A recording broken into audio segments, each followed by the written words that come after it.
Welcome to Medroom Chronicles, Nursing Uncensored.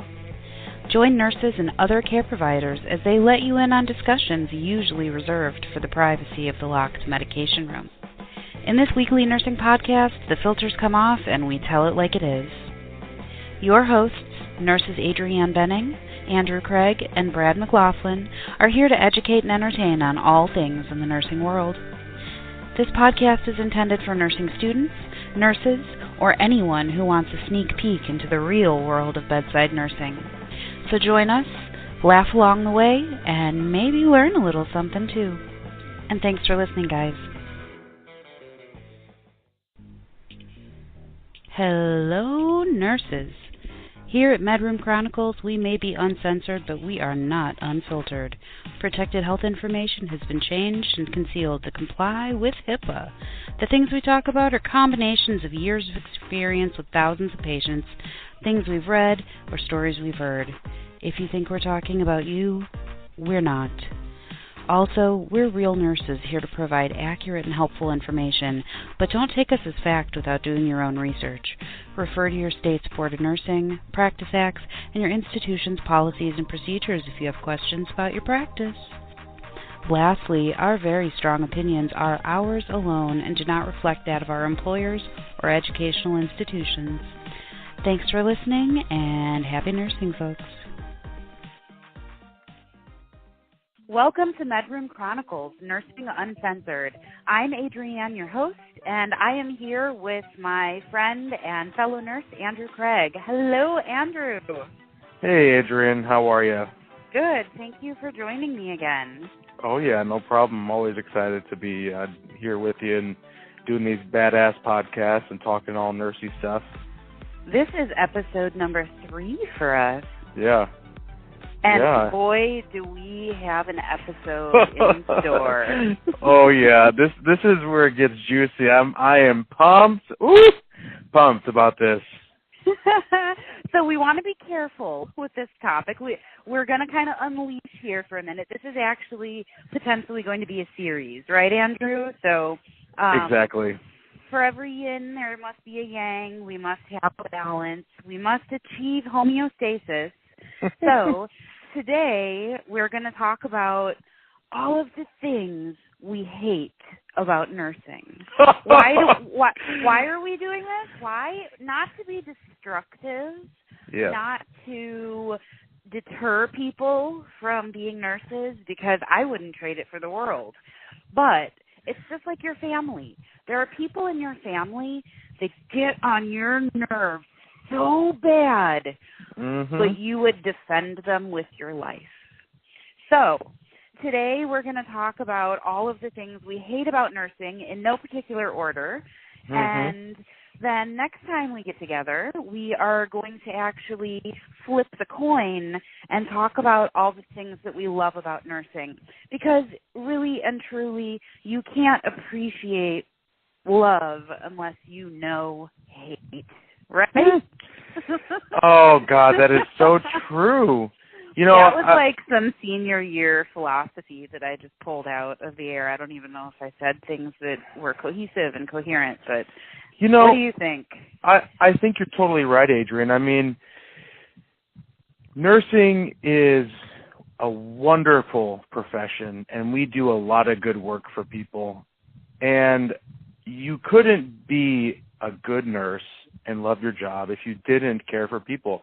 And that's the truth. Adrianne and I definitely care for people. Absolutely. That's why we've been doing this for years. However, we have our own frustrations. We have our own challenges. And to the spirit of the Medroom Chronicles, I wanted to share with the world some of the things that we say behind closed doors. Honestly, it's not going to be pretty. Because the truth is, we have things that we have to say in order to cope with our job. Because our job is stressful, our job whittles away sometimes at our spirit and is emotionally taxing. Our job is literally life and death. It is literally like one moment you're smiling and laughing with the family, and the next minute you're biting through your tongue trying not to weep over your dead patient. Like, Getting deep here. I know. I'm taking it to all sorts of crazy places. But I think you're right. I think in the med room, it's kind of like that metaphor that I used to describe it in the last episode, or maybe the first one. No, I think it was the second one. Am I already confused about how many episodes we have? We've talked about so much already. But, yeah, so it's like a pressure cooker, you know, and anybody who's ever cooked with a pressure cooker, you know that once in a while you gotta hit that, you gotta tap that spout and let a little of that steam out. Oh. Because like we said, if you don't let out some steam from time to time, the pot roast is going to explode all over the side of the wall. So the med room is that kind of like pressure release valve space that we go into. And, you know, I first want to say it's not invariably about that. Like, I am a good nurse. I go in, I prepare my meds, I pay attention to what I'm doing, I set up my tubing, I label everything. I am very fastidious, and I have my routines. Are you the same way? You've got your way. Do you set up a set of IV tubing the same way every time? Of course. Yeah. Of course. All right. So we're fastidious. We're doing our jobs. However, I come into the med room, and you're just kind of looking at your sheets, and not only does so with the locking door, and ordinarily the door to the unit or the door to the room closes. It'll slowly close and then click shut. No, when you come into the med room, you lean against that door so it closes 4.5 milliseconds faster, so you can say that thing that you've been waiting to say for 5 minutes. Oh, God, that is so true. That is so true. I shove that door shut, and I look around, even though the room is 5 feet by 5 feet. There's nobody else in the fucking room. And I still check to make sure there's nobody, like, hiding in the corner. And I go, oh, my God, I'm going to make up a name. Oh, my God, Herkimer is driving me fucking crazy tonight. Yes. I hate it. I hate it when Herkimer has 6 patients, because Herkimer just loses their cool, and I can't stand it. Yep. And then you would say to me, what would you say to me, Andrew? Well, shit, I don't even, honestly, I don't even know. I'd probably just, because I'm looking at my sheet, right, and then you come to me and you're just like, I can't fucking stand Herkimer right now, and I'm like, you're like, whoa, I'm sorry. What's Right, what's happening? Tell me more. Give me this juicy gossip. Right. And then I'll, and then I kind of, it's about a 60-second spiel that I can give before either somebody else comes in or I need to calm down and ask to take care of my patients. So they're little bursts. They're little, like, pops of your, like, pressure valve releases. But yeah, you know, so I wanted to, before we get in our list here, because it's an extensive list, and I'm really excited to share it, but I wanted to say that, you know, as a travel nurse, it is my job to blend with the unit's culture, and one of the things that I do is I do not bitch at work as much as humanly possible. Like, sometimes it just comes out and I have no fucking choice. But they need me to be functional and mesh with everyone, and if I notice something that annoys the hell out of me, I just need it to bottle it up, like the pressure cooker. So today, the pressure cooker is going to go off. Because I honestly, I have to keep my cool. I have to not complain at work in order for there to be a coherent team, comfortable environment.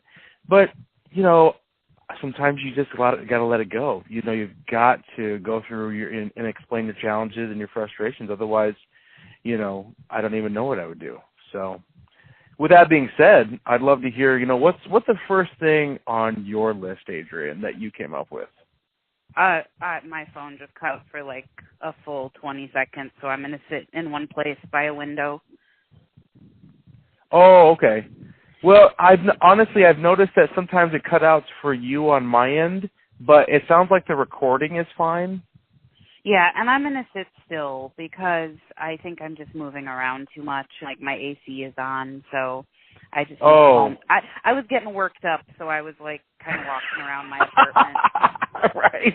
Well, it's easy to do. It's easy to get worked up. But what I was saying was, I think this was a good time to kind of, get into our list. So I was asking you, so Adrian, what would you say what's something on your list that you came about, that you noticed? So the question now is, do I want to start with the little things or do I want to start with the big things? Right. I jotted down a little list here. I'm going to pull it up. Okay, so things that I hate. Oh, this is a recent irritant. This is a recent one, and very specific.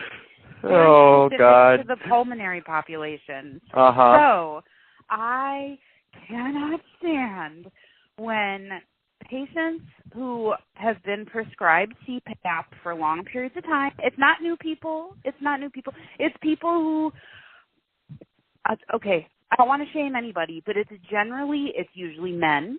They're usually extremely large human beings.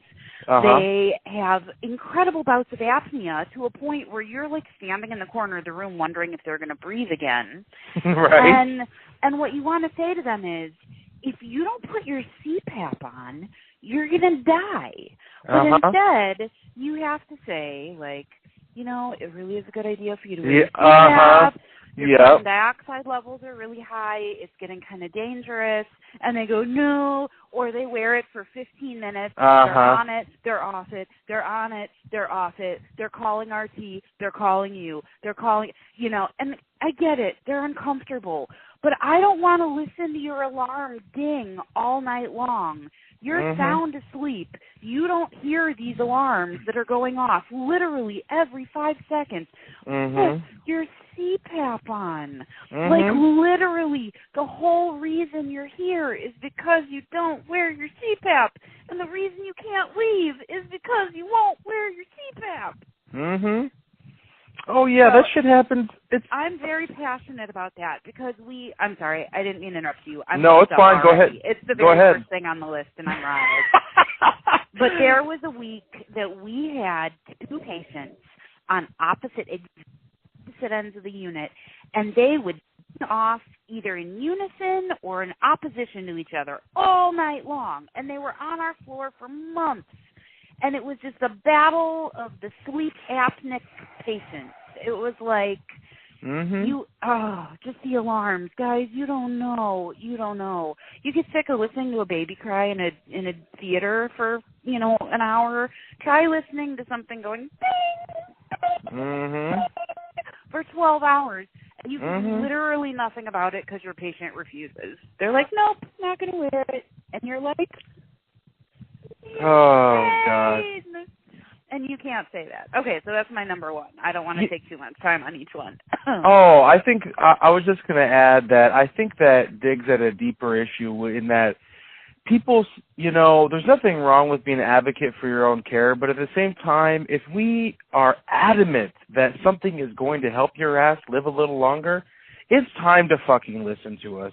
You know what? And if you don't want to listen and abide by our reasonable suggestions, like, I don't know, maintaining your airway while you're sleeping, then maybe it's time you sign the AMA paperwork and get the fuck out of my hospital. And the DNR, because I'm sorry, this is a very touchy subject. I'm getting really controversial really quick, but it's like, if you are going to refuse everything that I'm going to do for you as a nurse, then don't sign the paperwork that says I want the full treatment, because you're making me basically have you crush your body, fill you with drugs, you're going to die anyway. All because you wanted me and you didn't want to do any of it. So that's a touchy subject. It is. And then you wonder, regarding that touchy subject, at what point is someone medically incompetent to make reasonable decisions because they're hypoxic or hypercapnic? Right. And so what do we do? Do we restrain them down and stick a CPAP on them? I mean, at what point? But see, that's just it. That we talked about this just a couple nights ago when I worked. They won't wear their CPAP until they're so and unable to fight it that they wear the CPAP for a few hours, just enough Yep. They become oxygenated again and refuse to wear the CPAP. So what they don't see is that they're literally creating this cycle that keeps them in the hospital. And it's like, if you would just wear this for like 6 hours and just like take the Xanax the doctor prescribed you, turn off the TV, go to sleep for a few hours, wake up not with like poison acid in your brain, like then maybe, maybe you wouldn't have to be in the hospital for 4.5 weeks while every night we beg you to wear your CPAP. Okay, so that's my number one. It's a really good one and a common problem, Adrianne, but we can move on to something on my list. I've got something now here. It's your turn. We're gonna just battle of the here, man. So the thing is I've got some really heavy hitters on my list, but I'm going to start with probably the top 5 of the most annoying things a nurse ever in any part of the country encounters is annoying as hell, and that is the person that takes one pill at a time. The one pill at a time person, Adrianne. Listen to me. They need, and invariably they need to take a full sip, swish it around, swallow it. Oh, Lordy. And do they have 3 pills to take, Andrew? No, Adrianne. No, they don't have. How many pills do they take? They take like 15 pills, Adrianne. They take 15 to 20 minutes for a little cup of pills. Listen, and that's if they don't have to poop when they're out. Oh my God. Or they have to take a break in between pills. Really? You didn't run a 5K. No. I gotta defend people. Okay, because when I had my sinus surgery, they put that packing up in my nose that like looks like an extra strength like dollar store tampon, like really horrible, and they shove that up there. So it's not I can't describe it. It's not even like being congested. It's literally being like you can't change the pressure inside your own head. You physically cannot swallow. You cannot breathe. I could walk up 2 stairs before I had to stop and like gasp my way. I was like, I'm going to die getting to the bathroom. And then when they took the packing out, I was fine. But it gave me a new appreciation for people who can't breathe. I get it. Sometimes when you're like taking 1 pill at a time and then drinking 8 ounces of water with that pill, you sometimes get out of breath.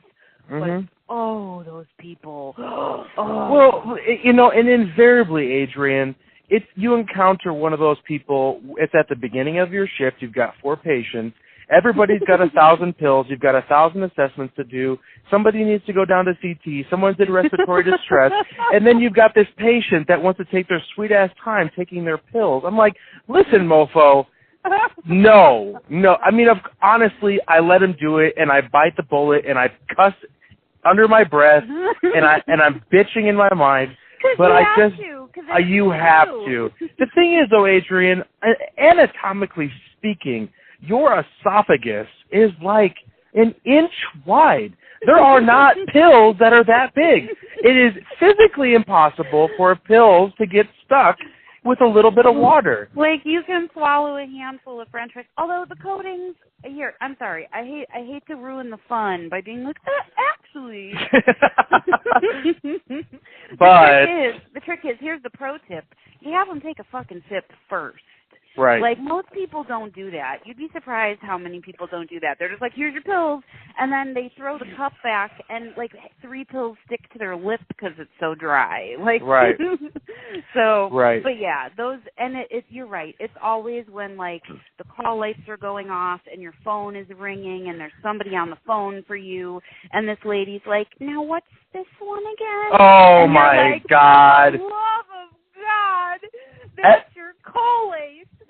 Yeah, Jesus. Yeah. I don't know what it is after I combine them all into one cup. I mean, when there's 20 of them, I'm like, I don't know what that is. I told you what it is when I put it in a cup. Anyway. This is why I listed all of them. Right? Oh, my God. Anyway, that's the pills. I'm sticking to it. Yeah. Oh, okay. All right. Here, I got a good one. Are you ready for the next one? I am. Okay, so you've got a patient, okay? Sweet little old lady. You love this patient. But she's got an upset tummy. She's got the poop. She had an accident in bed. So you and your CNA, you get her cleaned up. You put the sheets down. You roll it perfectly. It's the most perfect bed roll you've ever fucking done in your life. She rolls over to the clean side of the bed so you can pull out the dirty. And right as she hits the clean territory...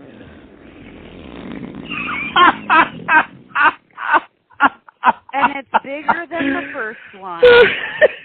And so... Oh, my God. And so the invariable response is that you and the person standing across the bed from you just stop for a moment while the reality of what is happening sinks in slowly. And then one of you reluctantly says, I'll be right back. Right. You go get a whole new set of linen. Yep. And you tell everybody to hold your calls because it's going to be a minute. Oh. And I've even had those situations where it's happened like a few times. Oh, so hell yes. And you know what? I am a good nurse. I will never be like, oh well, I'll just clean that up later. No. Right. No. No. Right. No. If that's your answer to this conundrum, run away now. Surrender your license. Give back your stethoscope. Surrender your butt wipes because that is one of those things that you go, oh, silently. You don't, and then you say to the patient, "Oh, honey, it's all right. I'm sure you feel better now, don't you?" Right. I do the back rub. I'm like, it's okay. No worry. You're like, you know what? I know you're not feeling great, and it's true. It's true. Nobody wants to shit the bed with two people. Adrianne, but okay, it's not. Okay, it's a pain in the ass when it has a small little old lady, but it's not oftentimes. It's oftentimes when you have to get 4 nurses into a room for a patient that's a really large human being, which there's no judgment regarding that because I'm a big guy. I'm over 300 pounds as a nurse. So, I mean, I get this, okay? I struggle with weight my entire fucking life. But it doesn't take the fact... It's harder. It is harder to do it. On our backs, when we have to roll someone that might be 400 or 500 pounds, and then kablam! A giant pile of liquid shit just comes out on your brand new clean sheets. You know what's even worse, Adrianne, is when it's not even a little or like a big giant pool. Of course you're going to change it. It's when you get that accidental smear, the little shark, the little thing that you're morally obligated. The Mr. Hanky Christmas poo kiss. Yeah, and you have to clean this shit up, even though it's like a tiny little quarter-sized pile of poop. But it's dirty now. It's fucking dirty. And nurses hate dirty shit. This takes me to a story. I have to tell it fast, but I have to tell it. We had a patient. I was working a long time ago. It was a very different place many, many years ago. And we had this patient that we thought had been getting up. She was totally capable of walking. We thought she was getting up and going to the commode. Turns out she, instead of going to the commode, kept pooping on the chucks in the chair and then just putting a new chucks down. Oh, my God. The nursing assistant helped her to bed that night. Guess who that nursing assistant was? Me. Yep. That nursing assistant discovered a lasagna of shit and chucks. Like, I had the princess and the poop in here, like a lasagna of shit. Oh my God! And I had to say, like, I'm totally willing to help you. Like, I didn't know you were doing this. Like, is everything okay? And she was like, yeah, such and such was on TV. And I was like, oh. And I still don't even know what to say to that, other than that happened. Oh yeah, oh yeah. Fuck, poop is ruthless. Poop we honestly, you're never Adrianne, gonna forget that. Oh my God! First of all, that should be a T-shirt for nurses. And actually, I'm gonna write this. I'm gonna write this down right now. Poop lasagna. and I'm going to make this shit a T-shirt. Oh, so that's that made beside the my point. ugly laugh come out. So, first of all, we need to have poop episodes, like just devoted to poop. I'm just saying, we got to put it out there. We could do it. So it'll be like the Christmas episode. Oh, right. Like a bi-yearly anniversary of poop. Like a poop series. Yep. Like, yes. Oh, man. The ideas, they're just flowing. I'm trying to scroll through my ideas here of like, oh, what could really one-up the poop? And I'm going to have to go with my next one here, which is, oh, man. So I would say that I'm going to go with the people, first of all, excessive call light usage. So, I'm telling you what, hospitals are not a goddamn hotel, okay? They are not a hotel. So we are not like room service where you call and you're like, will you move my tray table like 1 inch north, southwest? When they're independent! When you are independent. You don't, like, go back in a couple of decades of independence when you go to the hospital. We encourage you to live like a normal human being. Yeah, but if your arms are broken and your fucking nose itches, I will come in there. Oh, in a heartbeat. I'll totally itch your... Literally, I've itched a guy's ball sack, Adrianne. Because you do. Because that's the humane thing to do. It is. Coming from a guy's perspective, if my balls itched and I couldn't scratch them, it would be torturous. Like up there, it's up there with waterboarding. I feel like that's how bad that is. But the people, I'm really talking. Go ahead. Protective. I feel like everything we say is extreme. I gotta be like, oh, but we don't want to offend the people that, like waterboarding is a serious issue. We don't want to. No. Keep going. Oh my God. Yeah. If your genitals itch and your hands are not working, we will scratch the shit out of them for you. Okay. Well, on that note, we're sorry to report that here at Medroom Chronicles, we are still a new podcast, and we just had a little technical difficulty. But please don't be sad, because we have part 2 of Things We Hate About Nursing coming your way in the very next episode. Go ahead and give that one a listen. And if you haven't listened to our previous episodes, please go ahead and do that too. There is there's some value in listening to this nonsense. Thanks for listening, guys, and please like, share, all that good stuff. Comment. We would love to hear from you. Happy nursing, everybody.